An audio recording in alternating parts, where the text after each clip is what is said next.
Le président américain Donald Trump a annoncé jeudi que les États-Unis avaient conclu un accord commercial avec le Royaume-Uni, le premier depuis que Trump a annoncé ce qu'il a appelé le « jour de la libération » le mois dernier, en imposant de vastes droits de douane aux partenaires commerciaux des États-Unis. Faisant référence à la « relation spéciale » entre les États-Unis et le Royaume-Uni, Donald Trump a souligné que la sécurité économique était la sécurité nationale. L'accord conclu aujourd'hui avec le Royaume-Uni est le premier d'une série d'accords commerciaux que mon administration a négociés au cours des 4 dernières semaines.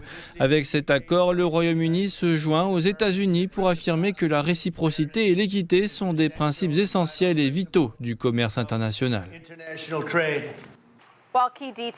Bien que les principaux détails restent à définir, les représentants commerciaux qui entourent Trump, assis au Resolute Desk, ont présenté les grandes lignes de l'accord. Les États-Unis ont également levé les droits de douane de 25% sur les importations d'acier et d'aluminium britanniques. En outre, les droits de douane sur les automobiles ont été ramenés de plus de 27% à 10%. Les droits de douane réciproques de 10% sur les importations américaines restent en place. Pour sa part, le Royaume-Uni a annoncé l'ouverture de ses marchés aux exportations américaines, notamment l'éthanol, le bœuf, d'autres produits agricoles et à quelques machines.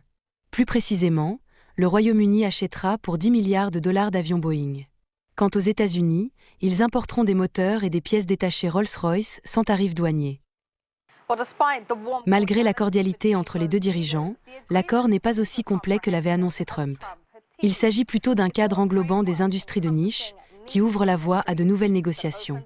Parmi les éléments clés qui manquent, citons les taxes britanniques sur les grandes entreprises technologiques américaines, qui resteront en place pour l'instant.